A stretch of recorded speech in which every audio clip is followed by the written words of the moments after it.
Now at 11, Oregon lawmakers pushing for greater transparency when it comes to gasoline pricing.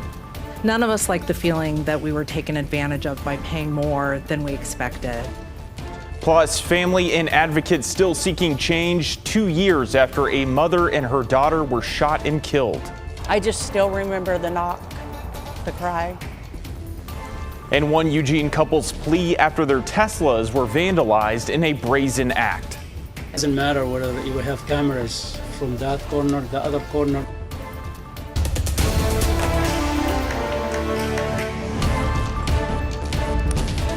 And thanks so much for joining us here at 11. I'm John Adams. Some Oregon lawmakers are pushing legislation that would make Oregon gas stations post a sign visible from the street that shows its price for gasoline.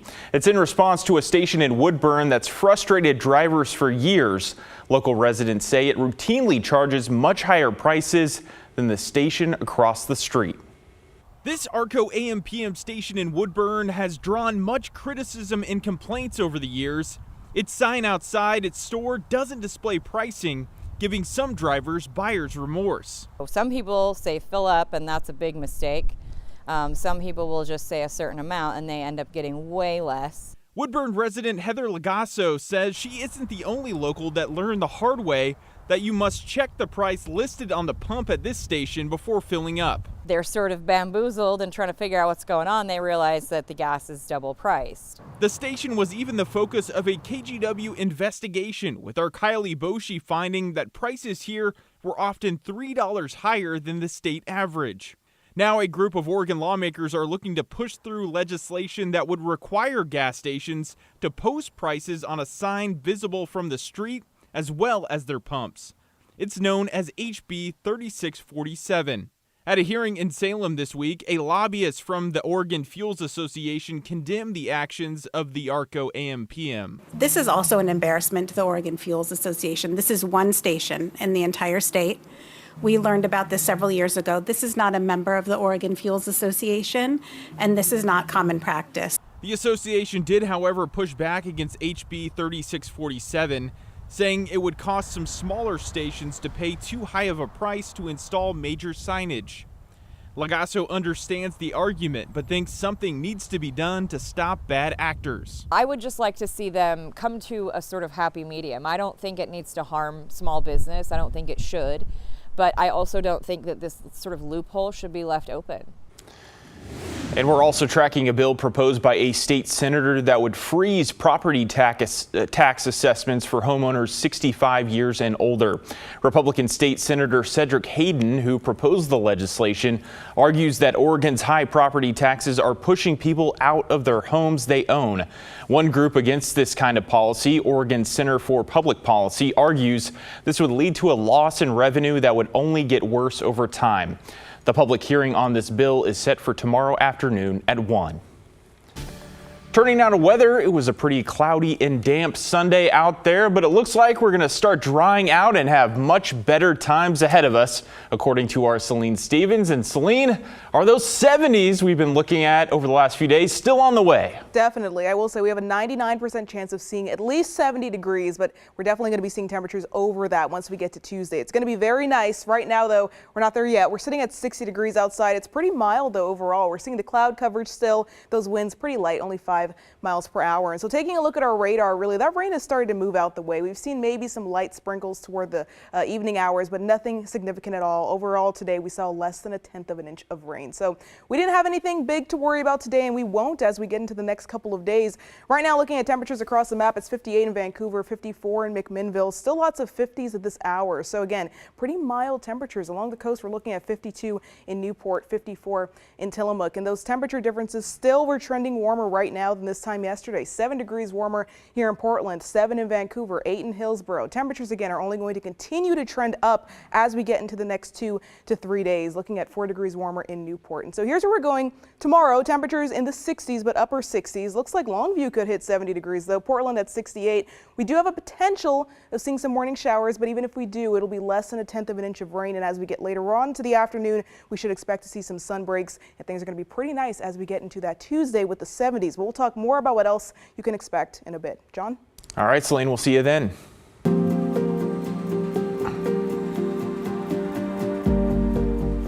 It's been 2 years since the bodies of a Vancouver mom and her young daughter were found shot to death near Washougal. Michelle Melendez and her 7-year-old daughter Layla Stewart were killed by Kirkland Warren, who was serving life in prison. But some say the violence against them could have been prevented. Our Devin Haskins spoke with a friend and victim's advocate about this case and the pain still felt 2 years later. At Evergreen Memorial Gardens in Vancouver, balloons and flowers cover the graves of Michelle Melendez and her 7-year-old daughter, Layla Stewart. They're just missed so much. It's been 2 years this weekend, March 22nd, 2023, since their lives were taken. Just full of life.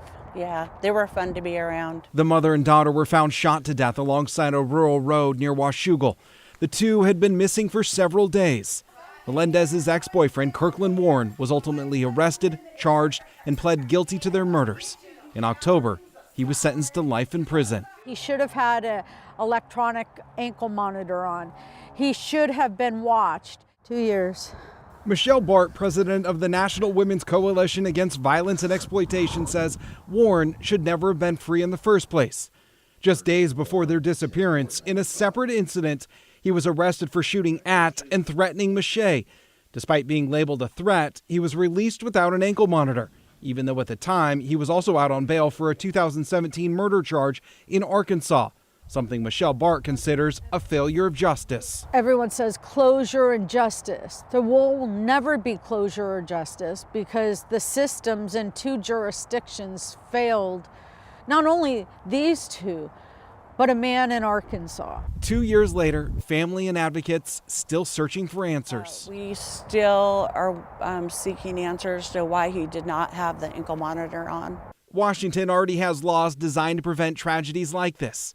The Tiffany Hill Act, passed in 2020, allows courts to order GPS ankle monitors for people accused of domestic violence. Those devices can alert victims and police when an offender is nearby.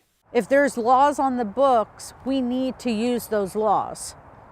Otherwise, why do we have them? As these questions remain unanswered, friends and loved ones continue to grieve.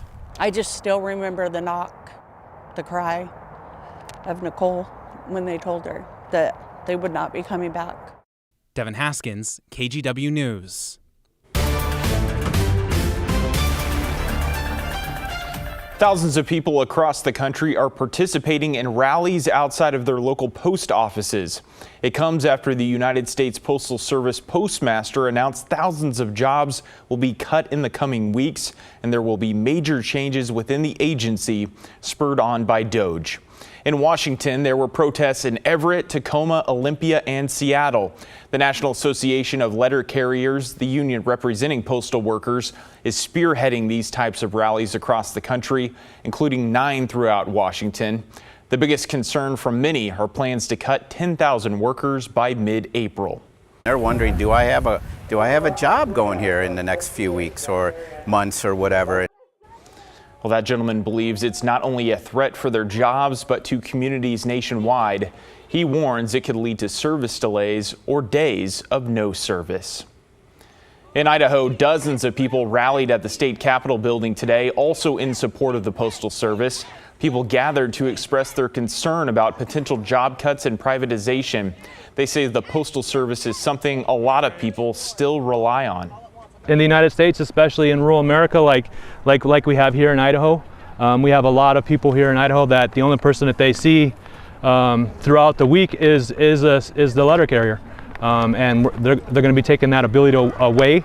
As a disabled voter and American, I get my medicine through the mail like a lot of Americans do, and to have it be privatized or disbanded for money means that my costs are going to go up, and as a disabled American, I then no longer could afford my medications. The Postmaster General is focusing on what he calls the mismanagement of USPS retirement assets and its workers' compensation program, along with addressing regulatory requirements that he describes as restricting normal business practice. Back in Oregon, protests against Elon Musk and the Department of Government Efficiency's actions have been popping up outside of Tesla dealerships. There's also been a rise of vandalism targeting Tesla dealerships and vehicles. One of the more recent incidents happened in a Eugene neighborhood. On Thursday, a couple had 2 of their Teslas vandalized and spray painted with the words "divest" and "depose." The couple asked to stay off camera to protect their safety. They say it left them feeling uneasy, especially with how bold the suspects were in committing the act. This is really unfortunate that someone feels that they need to vandalize and cause somebody time and money and all of this, and I feel very violated. And we're regular people. We live and work in this community. We contribute to, community service. After all of this, they say they're happy with their cars and they're going to keep them. In the meantime, they're calling on whoever did this to find other ways to exercise their message. Shifting gears now, in March Madness headlines, it was a tough fight for the Oregon Ducks men, but it wasn't enough to beat the Arizona Wildcats today. They lost in the second round of the NCAA tournament 87-83. During the game, we stopped by Spirit of 77, a local sports bar where they were hosting a watch party. Spirits were generally pretty high there, especially for the Arizona Wildcats fans we spoke to. Happy that everything turned out a little better for them, for their team this year. Last year it went down and they beat us, so it's always tough against the Ducks. Dane Altman's a great coach, but we have an even better coach and a better team this year. It's highly avoid the Arizona Wildcats. Looking forward to our chances to upset the Duke Blue Devils next. And unfortunately for Ducks fans, both the women and the men's teams have been knocked out of the NCAA tournament. We'll have the full details coming up later tonight on Sports Sunday. Well, still the